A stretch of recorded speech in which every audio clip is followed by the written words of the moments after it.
Good evening, ladies and gentlemen. It's a great pleasure this evening to welcome a local colleague. Those of you who come to the Institute will know that we like very much to involve and embrace our local institutions and colleagues as much as bringing guests in from abroad. And we have a very distinguished guest tonight, Marco Benicio Sosa. As I've just learned, he has an Italian middle name, Italian surname. Marco is Marco like in Marco Polo. But he's brought up in El Salvador and grew up in London and currently lives in Abu Dhabi. I'm reading from his wonderful photographic essay book, which is available outside for you to buy or to look at, and indeed, I think Marco will sign copies if you stay afterwards. I actually prepared notes, but I think it's quite nice for me to be able to read from the book, so that's what I'm doing. So he lives in Abu Dhabi now, where he works as an assistant professor of interior design at the College of Arts and Creative Enterprise at Zayed University, which is known as CASE, I think. And he holds a BA in architecture, a postgraduate diploma in architecture, and an MA with merit from the London Metropolitan University. For his master's thesis, Marco traveled to India and carried out research on the needs of a particular nomadic community, resulting in the creation of architectural interventions aimed at supporting a sustainable community. Marco is a qualified architect with more than 10 years of professional experience. He has an ardent interest in design and a passion for investigating how materials form spaces, how people occupy these spaces, and the effect of these spaces on the environment of the inhabitants. He has participated in group exhibitions in Dubai, the UAE, and Venice, Italy. Indeed, Venice will loom large in his life as he's been appointed as architect head of design for the National Pavilion, the UAE, for the UAE at the Venice Architecture Biennale this was in 2014. Yes, so it loomed large in his life. I got the tense wrong there, I'm afraid. So please welcome Marco Sosa. Hello, everyone. Welcome and good evening and assalamu alaikum. Thank you for coming. See some friends and family. I like to thank NYU for Abu Dhabi for actually inviting me for this talk and presenting my small publication, my small contribution to this country. As I'm very honored. Actually, I'm honored by your presence here, especially on a Sunday evening. I would like to start the story. Don't worry, I'm not going to bore you with lots of very deep academics information. I'm just going to tell you the story how it was. I actually had a discussion with my wife about this, and then that's how she told me. Just tell it how it is. Don't try to impress anyone. So I thought, okay. So the story begins with my passion towards three things. As an architect, I'm passionate about trying to look at buildings in a way in which they're not usually perceived as. And architects, we draw buildings in a particular way that you never see it. Like with plans and sections, you're never really going to actually perceive a building in that kind of way. But they need to be drawn like that so the builder can actually understand how to put it together. So this particular drawing that you see over there is actually one that I did when I was a young student during my master's studies in architecture. And it's a typical, it's pencil, by the way. It's not computer drawing. And it's a typical drawing it's a typical building, sorry, a warehouse, Victorian warehouse in England. Sorry, I've got to switch off my phone, I think. Is it my phone? Okay. Maybe if I pass it up. Okay. Yes.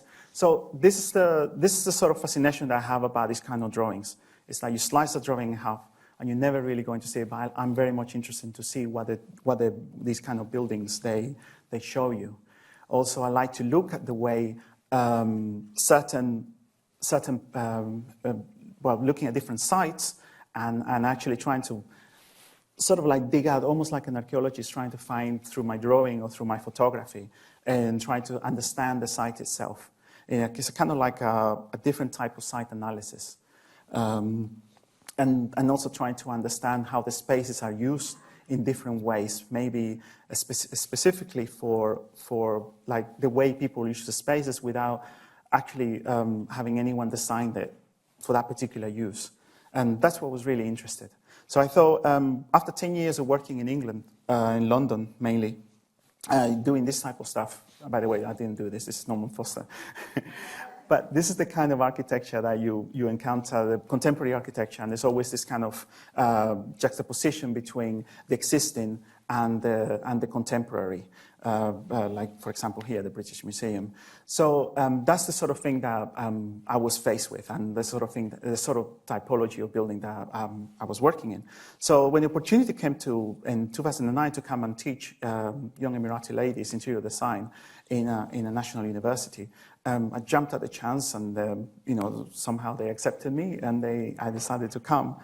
Coming over, I had this romanticized idea of what the UAE would be like. Obviously, you do your Google search and try to find out as much information about it. And this is the impression that I had in my mind. A romantic impression of beautiful camels, the desert, of nomadic way of living, which in my mind as a student, I developed that yearning, that almost like a mythology of what the Middle East is like. Of course, when you come, this is what you find. And this is actually my university. But also we find buildings like this, which is, they have their merit and they're wonderful for what they are. They're specific landmarks, and they put our country, this country, where it is at the moment, as an image to the rest of the world. So, but I wasn't really interested in, I kind of was running away from that. Not that I'm romanticizing about the past or being reactionary to the contemporary present. And that's not me. It's just that I wanted something different. So while I was here, I was trying to find, during the first year at Zayed University, you're giving what they call a startup grant. So that means for your first year, you're allowed to find a place or something, some sort of research subject. And during that first year, you find your subject and you develop it. And you produce some sort of meaningful piece of research. Now, I wasn't sure. I was working really, really hard trying to get my foot into teaching and just coming back straight from the industry, and at the same time doing a lot of university service. And during that time, I was trying to figure out what will I be working on. Lucky for me, during the fall of 2009, there was a small article in the national newspaper. I don't know if many of you remember it. And it was the first time I heard about this type of architecture in the UAE. As I say, you come into the UAE with certain preconceptions. Once you're here, you have certain realizations. But I didn't know, one thing I did not expect is to find this type of architecture in this country, especially when they talk about the oldest mosque or functional mosque in the UAE. Now, for me, this was amazing. I thought, this is interesting. Now, how can I possibly record this? How can I survey this? What can I do? And I started searching around, trying to find some information about this particular place. I didn't even know where Fujairah was, which it's, we'll talk about it in a minute. This is Al-BIDIYA, which is between Fujairah and Diba. And it's a very, very small little village. Some of you might have been there already. I'm sure most of you have. And the idea was that, as I say, I wasn't really sure what to look for or where to look for. And I checked my library at the university. We found some information. And I was really hoping there wasn't going to be, actually, because I thought, this is it. This is my chance to actually discover a jewel and then present it to the world. And to my deep disappointment, I found an amazing book in Arabic, which I was glad to find, even though I didn't understand most of it. But it seemed to be a very, very good a recollection about the history of the mosque itself. And I was told that it really went really in depth which I thought it was great. Okay, good. So that's my research going out the window as far as better start looking somewhere else. But I was still interested to find out about this particular building. I was intrigued about the building. I wanted to follow my gut instinct about of my interest about architecture, about photography, about trying to record a space that exists in a slight. I'm not saying I'm inventing something new, but I just wanted to look at it in different eyes. So then I started trying to find out more information about BIDIYA, where Al BIDIYA is, and how old this mosque is. Now, this mosque has been carbon dated, and it's speculated between 1650 to 1670 AD. Now, in European standards, this is not really old, okay. But in this context, it's a real part of the history of the region, not just the country, but the region itself. And the most interesting thing was visiting the mosque. When I started visiting and going through the little field trips, trying to find out more information about it, and through something as simple as the visitors book, you start realizing how well visited the mosque is, especially by visitors from abroad, not just expats that live here, but also people that come in, they fly in, they see Dubai, Abu Dhabi, the sites, and then they wander around and to discover the rest of the UAE, Ras Al Khaimah, and the beauty of Fujairah. And then they always come across this tiny little mosque, and then just by reading some of the messages, I started realizing the importance that this mosque somehow had. And then some of the messages, the majority of them actually were actually addressing the fact that being non-Muslims, they couldn't really enter the mosque themselves. So they felt that it would be disrespectful to actually visit the mosque itself. But having said that, you're allowed to go in the mosque. It's not. If you seek permission, the imam is really friendly and they take you in. But maybe when they went, they felt that they couldn't. So that's when I started setting up my head and trying to figure out how can I look into a little bit deeper into how to represent this beautiful piece of history, inhabitable history. The Al BIDIYA Mosque is between, as I say, in the road between Diba and Al Fujairah, and it's in the coastal town of Al BIDIYA, and it's a tiny little mosque. There's a couple of bigger mosques nearby. And but this mosque is still widely used now, even though it's very small, very intimate. It's the size of a room. It's about 4 by 5 meters. There's a couple of forts behind it, that's what make the site very special. And this is actually the view from one of the forts, so you can see the mosque at the 4 domes. They're very interesting. Also, the architecture of the space. Of the place itself, the object, which is they're using earth render originally, and using I'm assuming rammed earth bonded with coral, and so the location in relationship to the sea is quite interesting in itself. So that's when I decided to actually start looking at the mosque in a slightly, I wouldn't say different way, but in a more, how can I put it, almost like an architectural archaeologist, but not in a classical sense, but through the lens of a camera. I decided to use the camera as my tool. I'm an architect. I'm not a photographer by trade. I'm not here to tell you what a brilliant photographer I am. But I did use photography extensively when I was a student. Just traditional photography, not digital photography. So for me, learning the format, the medium was a new thing in a way, even though that makes me sound very old. But I wanted to somehow start looking at, I armed myself with a digital SLR, and it was the first time I was using one, to tell you the truth. I always had a little digital camera. So for me, it was a learning curve process as well. So it was a learning through looking through the lens. This is actually the mosque, and this is the road looking towards Fujairah. And I started thinking, how can I start, in a way, sort of exploring this building. So one of the obvious things as an architect, you start drawing and you start sketching. So this is one way of looking at it through a plan and trying to figure out how the space is used. Again, remember, if you go back to my earlier slides, one of my passions is actually to see how we naturally use spaces without having a designer telling us how to use the space. So in a very interesting way, this was really obvious at the space itself. As I said, we explained before, the construction is using earth architecture, which is commonly known as mud walls or ram earth. But this is just ways of how the mosque could have possibly been built together, which is very common in the area, obviously in the region. And this is a fine example in Yemen. Now, the methodology, let's call it, or rather methodology, the method of constructing this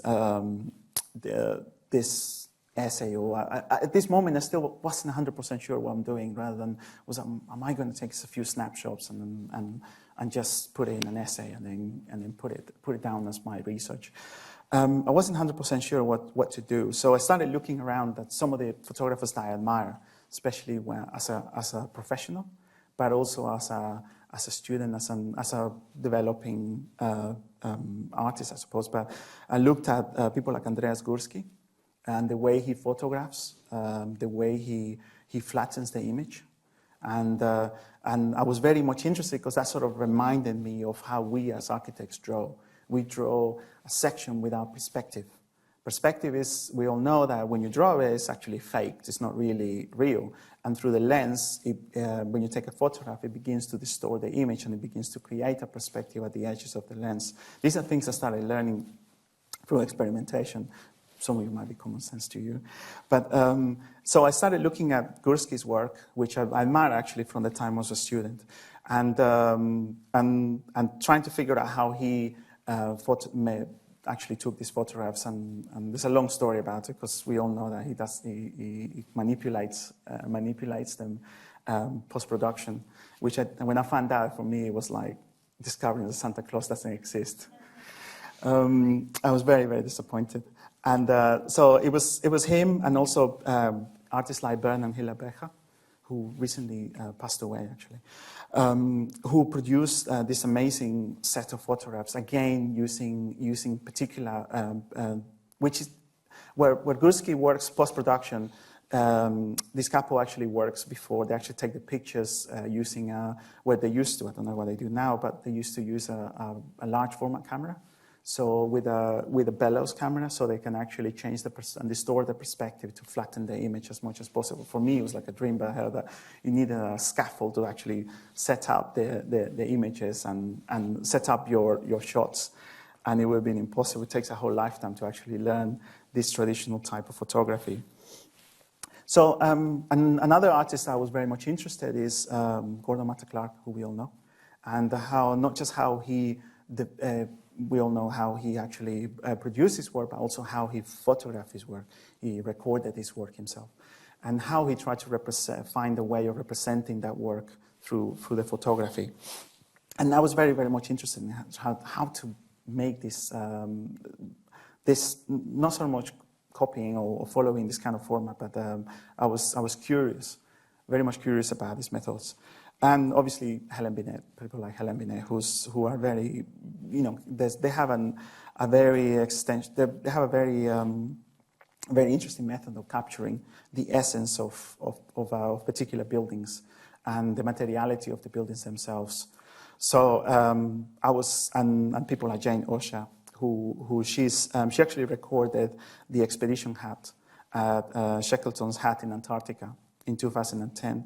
And she was very particular, and this kind of worked following the idea that I had, because not everyone can go to this place, and her photographs capture the essence of these places, these huts, for the rest of the world to see, without us having to go there and disturb these places. So I thought, well, I think this is how I'm going to follow it on, and I started sort of practicing and trying to get myself into a particular mode of thinking and looking at things, and then I went there. I have been there, but I went there with the mission of actually photographing the space. And this is actually the facade. Is what we call in architectural terms is the face of the building. So I decided that the lens I'm using, I still had to distort it. Now, I didn't have a bellows. I couldn't afford a fancy camera. So with limited technology and limited materials I had, the tools I had, then I decided to post-production using digital manipulating software to actually begin to sort of get rid of the distortion and try to see the space, try to see the surfaces of the building as flat as possible, as I would want them represented in what we call sections and elevations that we produce as architects. Now, the immediate thing that I realized when I went there and I took pictures of the building is that that I felt that color was not the right medium. It was almost immediate when I was actually taking the pictures. I didn't even realize this after what you could call the digital darkroom. I actually felt about it right at the beginning. Now, the pictures, I took them in color, in RAW, so it's not as if I switched and I started taking in black and white, because I started realizing that black and white gives the building a certain dignity, which it deserves. It's not that black and white is for old buildings or color is for new buildings. It wasn't about that. It was the particulars, the format and the medium that I was choosing. It fitted perfectly that particular subject. So I was very pleased, and that's how I decided to pursue the adventure. As I say, some of the things I wanted to capture the building as to show the way it's being used every day. As I say, it's still used, and people go there and pray all the time, which for me was a fascinating experience. And also try to capture some of the faces of some of the people that work there, that call this their home. They've been there for quite a long time. And again, try to find, well, through the images, try to, I'm maybe just giving them too much importance, but trying to show a face in which we can actually, by then I was kind of in my mind, I was forming the idea of a publication. And thinking maybe this could form something, maybe some website or something in which people can actually, when they type BIDIYA Mosque, they can go and they can see what it looks like, so they can actually, just in case they can't have access or gain access into the mosque itself. So, and as I started investigating the building, obviously with the eyes of an architect, I started discovering more and more about the materiality of the wall surfaces, externally and internally. And try to understand as well about all the different elements in a mosque, basically. So for me, it was kind of like an introduction as well to Islam, which was really interesting for me. And looking at certain little details on how the material, for example, here, how the render is falling apart, and why. I mean, I know why it's falling apart. Probably, this is my theory. It's because it's been rendered. This is actually no earth render. They rendered it with concrete, probably. When they were trying to repair it, by rendering it with concrete, then it doesn't let the mud wall breathe. Therefore, it starts drying up, which is a big issue with trying to repair this type of buildings. But at the same time, I'm also looking at the way the render itself has a certain material essence. And some of the detailing as well, and very, even though you might not say it's decoration, but it has a very kind of elegant hint of some decorative motifs. Then obviously once you're inside, the mosque itself begins to sort of like be more dramatic than the outside. The outside might be slightly humble, but when you drive by, you might not even notice it. And when you see it, it's very small. Now, inside it's actually even smaller. You can feel the size of it. It's a very, very small room for those of you who have been there. And it's dominated by this central column, which is huge because it's made out of mud. So the whole thing is very monolithic. It's a monolithic structure. So it's all the gravity pushing down. But the light sources, I'm talking about natural light, within the building itself are very, very limited. It's just through the door and through those little mini windows that you have, or little openings that you have. So there is no, obviously it's a mosque. So where you pray, you mustn't have any kind of distractions or anything to look at. So it serves its purpose perfectly. So that's why I'm assuming these are the reasons, some of the reasons why. But also ventilation. They provide a good source of ventilation, which is great. Because when I was there, I don't think there was, oh no, there was air conditioning, but it was a very simple, very kind of simple of retrofitted air conditioning system, and which was really interesting. And again, what's interesting is the way the walls and the ceiling inside the mosque are molded, because they're following a certain. One is the gravity of the structure, the weight, but also they're following a language that it's kind of formed by the way the building is constructed, by the material is used, okay, which is a very, in a way, very plastic. In a way, I know plastic has connotations to the horrible stuff that we make and we surround ourselves with, but it has a very interesting formal quality, which the way it captures the light and it bounces around, forming these beautiful forms.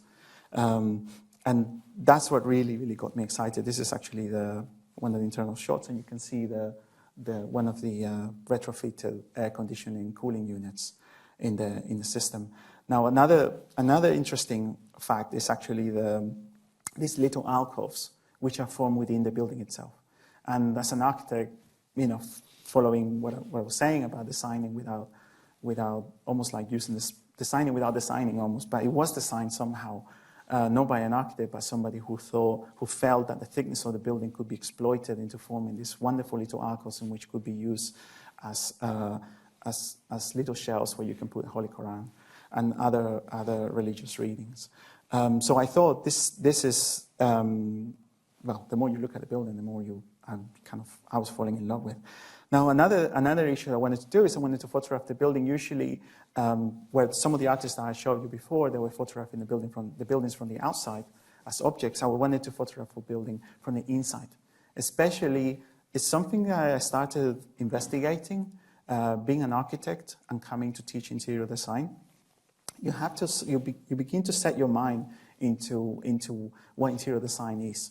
We constantly have a battle with those students. We talk about it with my colleagues about what interior design is, and it's not really interior decoration. It's actually designing the interior, the inside of the space, and how the space, what you do inside, how does it affect the space. So that's when I started photographing the inside as if I would the elevation of the building outside, just like I showed you the previous image of the front of the building itself. So the way to do this was actually to, I set myself a parallel line to the elevation of the inside wall, and I started photographing the building in different sections, as you see here. So, for example, this particular wall was divided into 4 spaces. Then the post-production, I was able to stitch the image together. And by the way, by then I got rid of the old perspectives, so it's become as flat as I could possibly get it.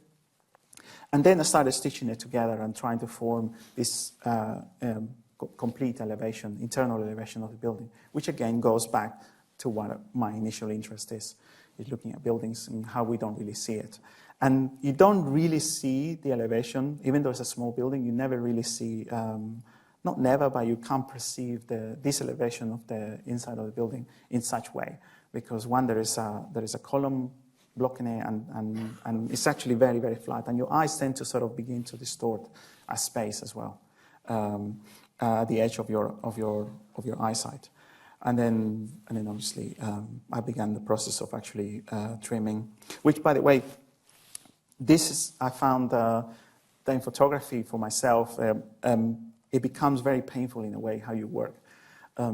You go through this journey of self-discovery and trying to figure out how to represent your subject and you develop this image which you fall in love with, and then you have to trim it, and then you think, well, if I don't trim it, then it becomes something else, and it's about framing the view, and that it's an interesting process, very intuitive as well.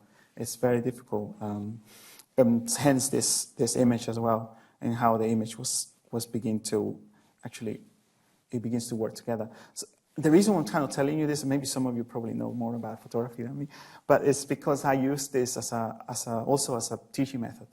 I use the book and also my process as a research method, because that's one of the courses that we have at our college, and that's for all the concentration, not just for photographers, but visual artists, interior designers. And we're constantly trying to promote that to our students to make sure that they use primary sources, and that's themselves, either photography, sketching. And so for me, it's not just about the production of the book itself, it's actually the process of going through the production of the book, and also using the book as a tool, or my experience, to actually not just share it with you, but also share it with my students. So these are just some of the image of the core. Again, these images are also composed of many photographs put together, apart from these single ones. One interesting comparison that's come through from my discussions is how there's a certain, those of you who know architecture, there's a certain architect called Antonio Gaudí, who's from Barcelona. And there is a slight kind of similarities in how some of these forms are put together, but maybe because to do with the plastic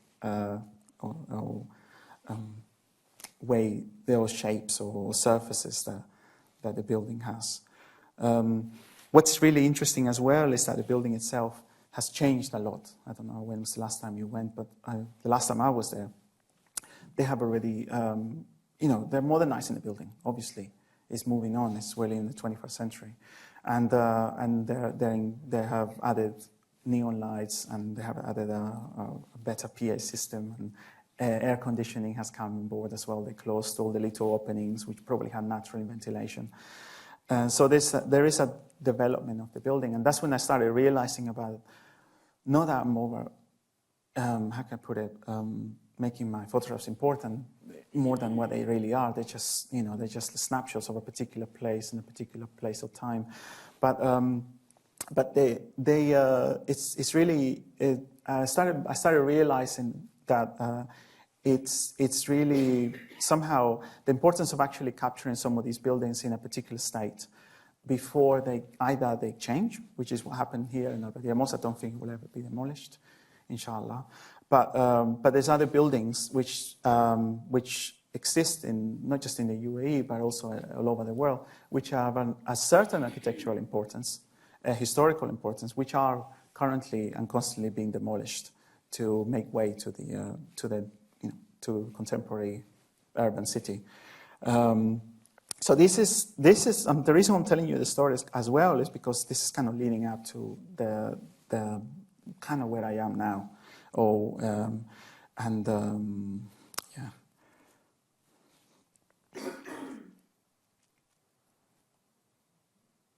There was a certain, what's interesting is using, again, corals to form important elements of the building. And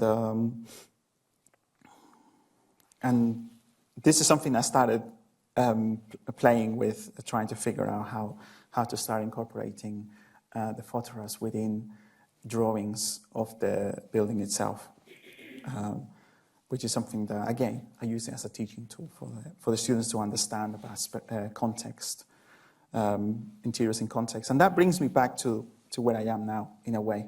I know that, which is something that's related to my work for the National Pavilion UAE, which last year it was I was part of the curatorial. I was lucky enough to be part of the curatorial team for the Venice Biennale, and part of the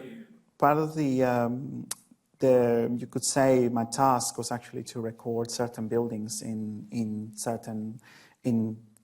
as a form of representation to take it to the pavilion, to take it to Venice, but like for example, this photograph is actually a palace in Al Ain. It's one of the royal palaces, which at the moment is disused, and I think TCA is in the process of actually keeping it up and renovating it. Inshallah, it will happen. It's a beautiful amazing houses. Once they open, it's going to look incredible. And again, this is I used the methodology methods that I used for the inside of the mosque. Now I'm applying it on the outside. Now this is not a single photograph. This actually was made from I think roughly about 15 to 18 photographs stitched together. Again, post-production. So it's begin to actually trying to photograph the building as flat as possible, just like an architectural elevation as well. And then through that, I also embarked myself in photographing the rest of the UAE. But I'm looking also for certain buildings that I suppose it's kind of connected to the call by Rem Koolhaas, who was the curator of the pavilion. He was looking at 100 years of architecture in a particular country, but also looking at modernist architecture. And what's interesting about the UAE is that there is a large amount of buildings which cannot belong in this era, or at least at the end of this era, that were produced with certain materials that have a certain how can I put it, in architectural importance for the movement of modernism. And some of these buildings are very, very tired. Like this one, this is a very unassuming building in Sharjah, which is like hosts like little shops on the ground floor and probably workers' flats upstairs. So again, this picture was stitched together from about eight photographs. So these are the sort of buildings that I started sort of photographing. Some of them have actually, the ones that I photographed, have actually disappeared already. They've been demolished. But again, this is not a statement to say this building should be saved. There's a certain place for some of these buildings in our history here, in our context, living in the 21st century. But there's also a certain responsibility that I felt that we have in recording some of these buildings, because some of these buildings have not just a history in the city, but also a history in our memories, especially if we grew up in this country. Just like some of the buildings I grew up looking at in London, and now they're no longer there. So there's a relationship that goes back to the mosque in trying to actually capture these buildings. This is a building in NYUAD. Right at the end of the motorway, just before you actually get to NYUAD, and trying to sort of record some of these buildings. Some of them I don't have them here on this slideshow, but they're no longer, as I say, they're no longer here, and they have a certain how can I put it, not just architectural importance, but also importance in the country itself. As symbols, as part of this country, of the memory of this country. So that's where I am at the moment. And so it's like, as I say, it's a development from the Al BIDIYA Mosque to here. And I promise it'll be short. And thank you very much for your attention.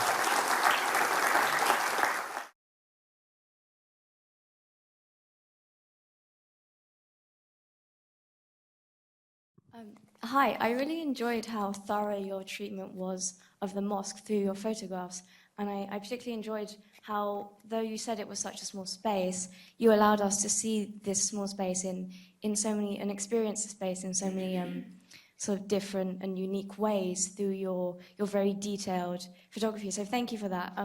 But something that I'm interested in is, and I wonder if you could tell us about this, is how our experience of a space changes over time or throughout the course of the day. And I wondered how many times perhaps you visited the mosque, or maybe at different times of the day, how you decided what would be the best time to do your shoot, maybe how many shooting sessions you did, if you visited the mosque at different times of the day.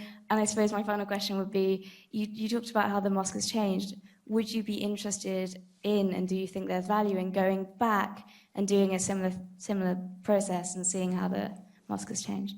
Okay, these are really good questions. You must be, well, maybe you're not, but sounds very like the sort of questions as an architect we will ask. And I think because we're very much interested in how the spaces gets used on different times. That's absolutely right. The place was visited through periodically, but not, it was photographed on one sitting.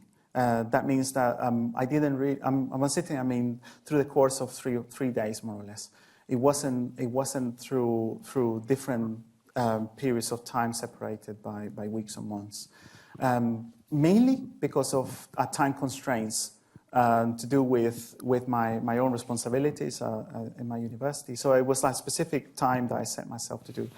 I would have loved to photograph it when it was used, especially when during prayer time. I would love to photograph it during Friday prayers, but obviously this is, it's just wrong. You wouldn't be able to do that. It would be disrespectful. But for as an architect, that's probably one of the, you could say, if I'm very honest, is one of the failings that I see in the work, because it feels very empty in a way. Even though sometimes you see the shoes, sometimes you see glimpses of human occupation, it lacks the occupation which I would have loved to have had. Unfortunately, it's just something that not being a Muslim and sort of like not wanting to be disrespectful. I wanted to make sure that I didn't step over any boundaries. So they're already giving me, they were so generous already in trying to allow me to be there at that time. But those are some of the elements that I would have loved. I would love to drawn also a plan maybe, or a section on, and try to somehow show the usage of the mosque in the drawings themselves, and maybe even mix it with photographs. All these things it's just almost like unfinished work. Of going back, yes, I've been there, and actually I didn't bring my camera. I just had my little camera. I didn't bring it specifically because I wanted to look at it in different eyes. And then I realized, in a way, it felt that it was a very difficult building to photograph. I'm not singing my praises or anything. It's just that I felt that I was thinking in my head, how did I manage to actually photograph it? Because I would have found it very difficult to do it again, because it's a very small building. It's not a terribly photogenic, in a way, in a classical sense, a photogenic building, which in my eyes it is, but it's just have to dig deep, and through this different sittings is how I went through my shots and trying to figure out which were the ones that could go on the book, basically. So you described at the beginning of your talk that you were so frustrated to find that there was already a book about this mosque, but then you went on to do this beautiful project anyway. I was wondering if you could talk a little bit about the importance of creative work as a kind of academic intervention. Sorry, that's so many words. Like your creative work as an academic intervention. It's a really interesting question. Because with my colleague, with some of the colleagues, and at the moment we're having this discussion at the university as well, especially my college, regarding creative work, the difference between creative work and actually academic research. And if one is the same as the other, or even we like to call it creative design or design work. Anything but creative work, we start thinking, well, we're not artists, we're designers. And it's a very, very interesting question, because also it's at the moment where, well, I will tell you what's happening in my university, my college. We're in a situation in which it's accepted as the work we do as academic, even though it's not published in a book. But how do you value, or how do you measure the value of let's say, being in a curatorial team for the National Pavilion in the UAE, but not having a paper published in a fancy journal? So how do you compare these, or compare this book to, let's say, a very, very deep academic book on, let's say, the history, like the previous book that I was telling you about? It's a very, as I say, it's a kind of. I think it's a I wouldn't say a headache for the rest of the university with our college, because most of our work from our college is in that nature. I think most of it. I think I would say 95%. Only the art historians who I have one of my colleagues here. They're the ones producing amazing work that's extremely academic and research-based.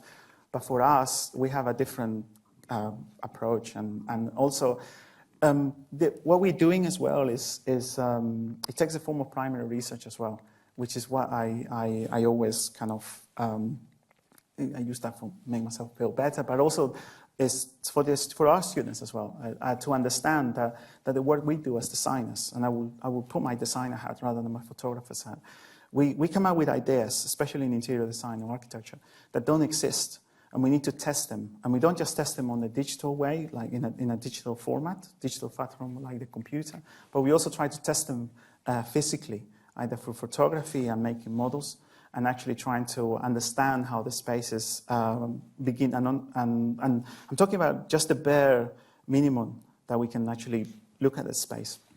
So we can capture the materiality or the light, how and try to see how the light actually feels within that space. Now, to me, some people might say, well, that's not really research.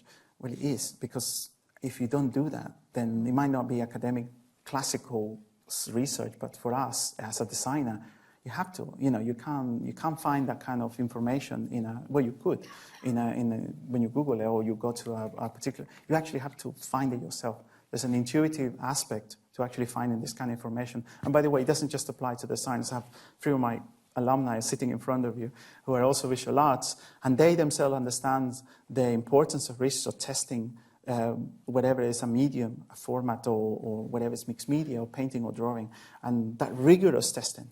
And there's no way that you can tell me, or anyone can tell me, that that's not research. It might not be academic, like what's seen as classical academic research, but it is a rigorous form of research. Thank you for the talk. It's very interesting. I think I'm going to talk to you as an architect personally here, and someone who's been born and raised here. And what I found very particularly interesting is the end of it, where you come to these sort of modernist buildings.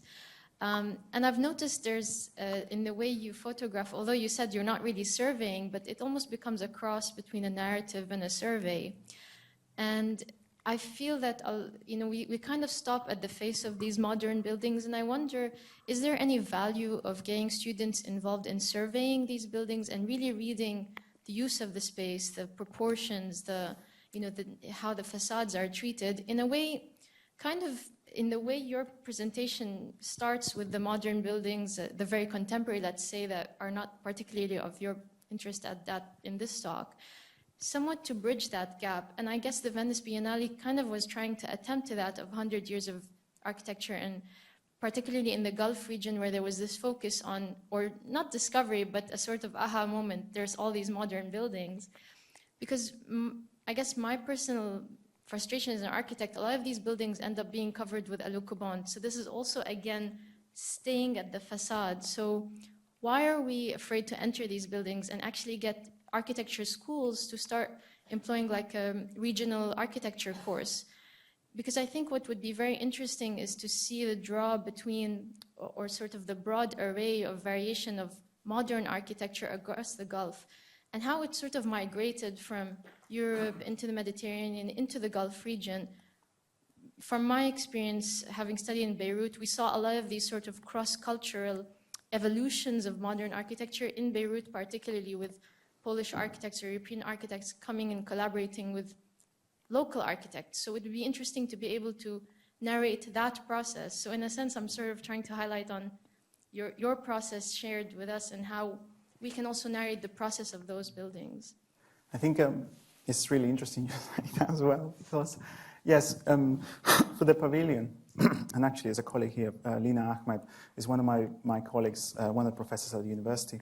We started developing, again, a method of actually trying to understand not just the way actually it was followed from the photographs of the facade, and then we brought that into the classroom, into the studio.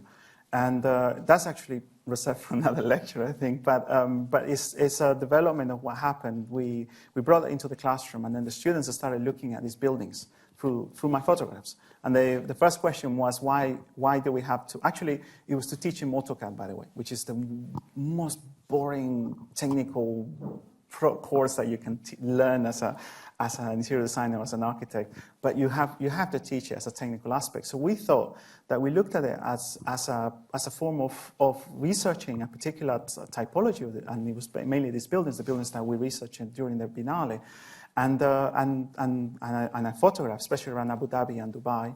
And then we started producing elevational drawings of these buildings through the photographs. Now, it wasn't so much of a tracing exercise.